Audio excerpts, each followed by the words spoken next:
The advancement of technology has undoubtedly changed our lives for the better. We have these giant metal birds that can carry us across vast oceans in only a matter of hours, magic glass bulbs that fill our homes with light, and a little glowing rectangle in our pocket that can instantaneously give us access to endless knowledge on command. You would think that new concepts, ideas, and inventions would make us incredibly excited. Surely our lives are about to get even better, right? But despite having a pretty good track record when it comes to inventing new things, humanity doesn't always respond to new technology with unwavering optimism. In fact, it's often quite the opposite. But regardless of where your stance is on any particular newly invented thing, the question is usually the same. What is about to change? Right now, AI is probably the biggest source for that question. On one hand, you have people that believe it's going to revolutionize entertainment, help us at our jobs, rapidly improve the advancement of science, and potentially even give us all robot servants one day.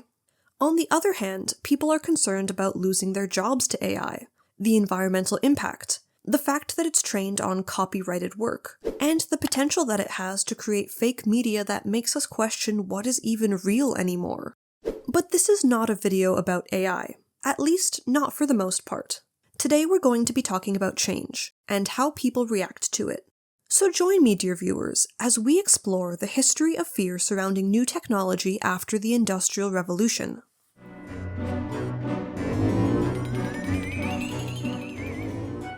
Technophobia is a term used to describe fear, dislike, or avoidance of new technology.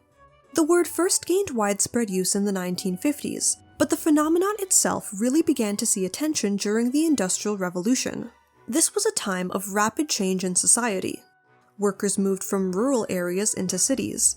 People discovered new forms of power like steam and electricity, and the invention of new machines would entirely change life as we knew it. The way of life that people were familiar with was becoming hardly recognizable in only the span of a single generation, and the result was a very mixed reaction by the general public. There were those who embraced this new age of technology, and others who feared it. In doing my research for this video, I found that the concerns of people surrounding technology generally fell into three categories: the corruption and disruption of life, the fear of danger, and the anxiety surrounding security and stability. We're going to break these down and look at some examples of technophobia for each.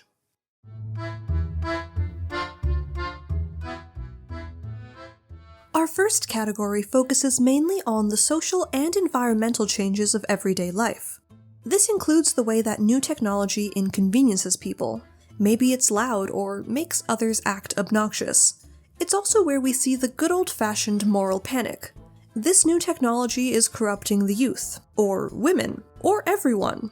Think kids playing violent video games, adult content on TV, and women reading book talk smut. And of course, many newspapers are going to report on how all this signals the decline of society. Things were better back in their day, and they're going to make sure that you know it. And humans have been getting upset over this kind of stuff since the dawn of recorded history. In fact, Socrates didn't like recording things at all. In the Phaedrus, an ancient Greek dialogue written by Plato, when talking about the invention of the alphabet, Socrates says, "This invention will produce forgetfulness in the minds of those who learn to use it, because they will not practice their memory. Their trust in writing, produced by external characters which are no part of themselves, will discourage the use of their own memory within them." So humans have pretty much always disliked whatever hot new things the kids are into, and sometimes they got into a moral panic about it. And with the intense notions of Victorian decency and morality, people in the 1800s loved moral panics almost as much as people do in the 2020s. One such example is reading. In the 19th century, increased literacy rates amongst the working and middle classes, as well as advances in printing technology, gave rise to the popularity of a new type of book, the novel. Written in simple, easy-to-understand prose, and telling every kind of story you could want, novels were an affordable type of literature that was accessible to even the uneducated. However, the hobby had many critics. People considered novels to be low-brow, cheap entertainment that focused on mass appeal rather than academic value. Those who read too many were thought to be lazy and undisciplined.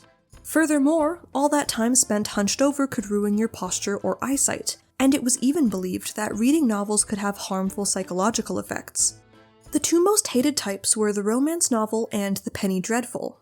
Romance novels supposedly gave young women deluded ideas about love and marriage, encouraging them to look for a relationship that was based on mutual respect and affection rather than practicality.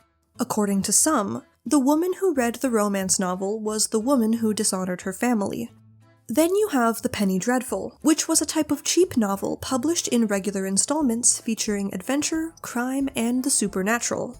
Penny dreadfuls were especially popular amongst lower-class children, and their snooty counterparts in the middle and upper classes were convinced that these stories would corrupt the youth and ruin society.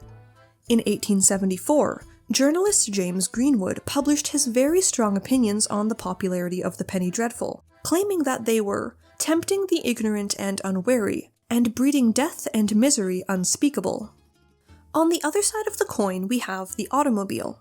While this invention wasn't seen to be quite as morally corrupting to society, it was certainly getting in the way of it. The first cars were owned almost exclusively by the wealthy, who viewed them as expensive new toys that they could use to race around for fun and thrills. But while the rich loved cars and viewed them as the future, they were hated by pretty much everyone else. The street, which up until this point had been the primary domain of horses, carriages, streetcars, and of course the pedestrian, were now being invaded by these loud, fast, and dangerous machines. It's often said that safety regulations are written in blood, and this was especially true for the car. Crashes were common and quite often deadly, both to the drivers or just innocent bystanders. Keep in mind, there were no lanes, no paved roads, no traffic lights, no speed limits. Cars were free to go wherever they wanted, however fast they wanted. And if a few pedestrians got mowed down along the way, well, they just weren't paying attention now, were they? And the apathetic attitude of these wealthy drivers towards their victims only fueled public outrage. This problem was especially bad when city drivers traveled into the country, where people were used to quiet and safe environments. There were many complaints of automobile owners hitting livestock, dogs, or even people's children, and in the case of the former, there was even a small minority of drivers who made a deliberate game of it. It wasn't long before criticism of the car became fierce. People called this new machine the devil wagon, and besmirched drivers for interrupting their peaceful lives, killing their neighbors, and just being a general nuisance. In order to protect themselves and their roads, they started taking action in any way that they could. There were cases of people throwing stones at drivers, leaving nails and broken glass on the roads to ruin their tires, or digging ditches and stringing ropes between trees to prevent them from passing entirely. Certain cities even had attempts to ban cars altogether, but most of these were short-lived or unsuccessful.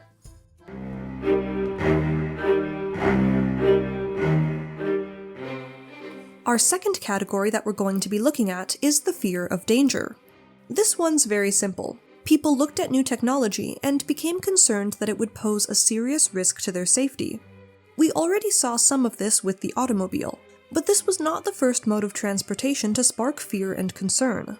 In the 1840s, as passenger rail began to increase in popularity, people had legitimate fears that trains were going too fast for the human body to handle. Although many early trains topped out at speeds of around 50 kilometers per hour, it was generally believed that people simply wouldn't be able to breathe if they went any faster. And as the speed of trains did steadily increase over the next few decades, so did these fears. Trains were said to cause breathing problems, damage to your eyes, and even your internal organs, especially the uterus and the brain. In 1862, The Lancet, an English medical journal, published submissions from various experts on the medical dangers of train travel. One obstetrician claimed that married women should be particularly careful when choosing their mode of transportation, since he believed that the rise of train travel was causing an increase in miscarriages. Now, of course, we know that trains do not cause miscarriages, or breathing problems for that matter, but it's understandable why people might have thought that they did. Before, the fastest that you were ever going to travel was by horse, which at full speed still only hit around 50 kilometers an hour. The first people to ride a steam engine were literally going the fastest that they ever had in human history. And it's often this inexperience and misunderstanding of new technology that leads to these kinds of fears. Electricity is another invention that sparked concerns around danger to the public. Although it provided power to fantastic new technologies like the telegraph, it would also massively change the landscape of cities, requiring tall poles fitted with crossbeams and dozens of electrical wires in order to give power to all the services that needed it. And it was these wire networks towering above their cities that would cause people to associate electricity with death and evil forces. And I mean, just look at them! We're talking hundreds of electrical wires strung up over a single pole, traveling far across the city as they looped over buildings and rooftops. You can't honestly tell me that if you were a person in the 1800s, you wouldn't be terrified that one day they were going to start blocking out the sun, or coming down to electrocute you. And like with the automobile, there was little regulation in place to ensure the safety of these wire networks. They weren't well insulated, if they were even insulated at all, and many companies operated with poor maintenance. In fact, it's estimated that around 1/3 of all these overhead wires weren't in use, and they were just left to rot up there until they inevitably broke and began slicing into the operational ones, ruining their insulation and creating new pathways for the currents. One incident that really cemented the danger of electricity into people's minds was the 1888 blizzard in New York that buried the city in a reported 22 inches of snow. The snow would pile up over massive networks of electrical wires, causing some to snap or entire poles to be knocked over, leaving the public at risk of encountering cables carrying live electrical currents just dangling there. Contact with these cables would result in the death of several people, prompting the city to begin enforcing laws that required companies to bury their cables underground. Only a year later, however, another incident in New York involving the death of a Western Union lineman, John Feeks, would cause even more panic over this new technology. Feeks was working on a crossbar carrying over 250 wires when he grabbed hold of a telegraph line. Unfortunately, this line in particular had crossed over with a high-voltage alternating current wire several blocks away, and so when he touched it, it electrocuted him. This horrifying event would happen during lunch hour, which caused a crowd of people to witness the entire thing. Even worse, his body was left dangling there right above the crowd until workers could safely remove it. Shortly after the incident, this illustration would be published in an issue of Judge magazine, which really helps capture the public's fears surrounding electricity at this time.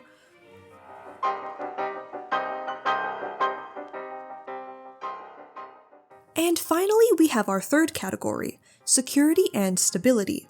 This encompasses the fears that people have surrounding technology taking or devaluating their jobs, as well as concerns about privacy.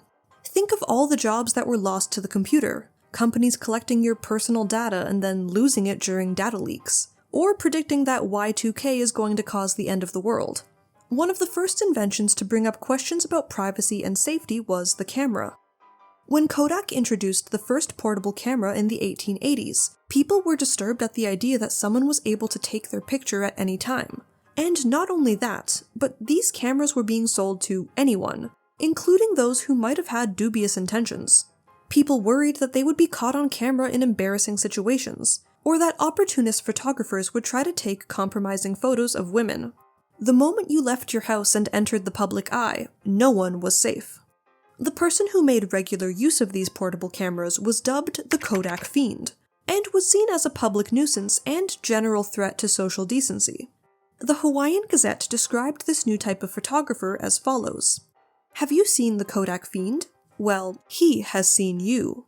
He caught your expression yesterday while you were in recently talking at the post office. He has taken you at a disadvantage, and transfixed your uncouth position and passed it on to be laughed at by friend and foe alike." And you know what? I think the Victorians were onto something with this one. The Kodak Fiend was just the 1800s version of that person who films mean TikToks of strangers in public. But the camera didn't only receive criticism for being a general nuisance. It was also criticized for its existence. Prior to its invention, only a skilled artist was able to accurately capture a real-life scene, and many saw the camera as a threat to their livelihood and art as a whole. Photography was considered a shortcut to art, one that would dissuade people from learning proper technique. Now, the camera would eventually be recognized as a helpful tool that could aid artists, but these fears around a new technology making a certain skill or career obsolete are still one of the biggest driving forces in technophobia. The Luddites are a prime example of this. When the Industrial Revolution caused machines to start being used in textile factories, workers who had been trained in these occupations protested. Not only were these new machines able to far outpace the production of individual workers, but they devalued what was previously a highly precise and skilled career. People who worked in textile mills were now only making a fraction of the earnings that they used to, and these new machines could be operated by anyone, so factory owners hired women and children who could be paid even less. Now combine all of this with the cost of living crisis that was currently going on in Britain, and things were suddenly escalating very quickly. Trained textile workers were now smashing machines, burning down factories, and threatening the owners. But although Luddites are often portrayed as being anti-technology, this is a common misconception. It wasn't the machines themselves that they took issue with.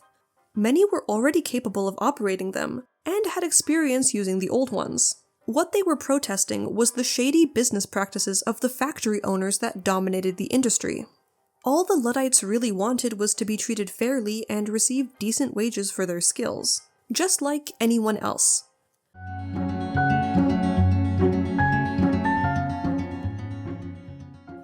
So, where does all this leave us? Well, when we have discussions like these, it can be really easy to point at people in the past and laugh at how silly they were. Look at these ridiculous people that were afraid of light bulbs, or these people didn't realize that machines were the future. And you know, we do that sometimes on this channel. We like to have fun here. But referring to all this as a moral panic or mass hysteria dismisses legitimate concerns that people have about the impact of technology on their lives. And they weren't all that different back then to how we are now. Look at Y2K, or the panic over 5G. Change can be really scary. Which brings us back to the question of what's going to happen with AI. I think the answer is that some of it will be good and some of it will be bad. But really, we don't know yet. And look, while I'm not pro-AI, I can acknowledge that it does have some benefits in certain situations. For example, right now it's being used to help diagnose cancer more accurately. I think it has the potential to do some really great things if we apply it in the right way. But on the other hand, I can't ignore the environmental impact that it's having on real communities, or the fact that generative AI models are trained on artists' work without their permission. I mean, AI has even been used to steal my work. You have no idea what a headache it is to constantly filter through YouTube's copyright notifications from people that used AI tools to transcribe my videos and then re-upload them narrated by an AI-generated voice with AI images. And if you guys will allow me to complain for just a moment, these AI channels have totally taken over YouTube, especially when it comes to history videos. Like, if we go into incognito mode and I search up Victorian spinster, look at what the results give us.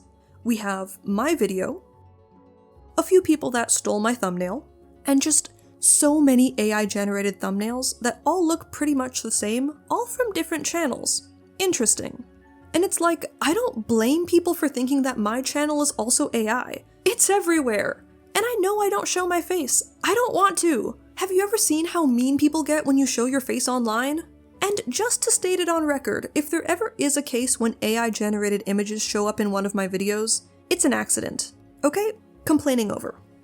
I just think that we all need to take a deep breath and think critically about this rapidly changing world that we live in. No, the world is not going to end. When new technology is invented, we always feel the impact. Sometimes it's good and sometimes it's bad. We don't know until we know. The only thing that we can know for certain is that, like it or not, the world is always going to change. Hey everyone, thank you for watching. If you enjoyed the video, please consider leaving a like or a comment down below. If you want to see more content like this, you can also subscribe to my channel and keep up to date on all the fun history videos of the future. But for now, I bid you farewell.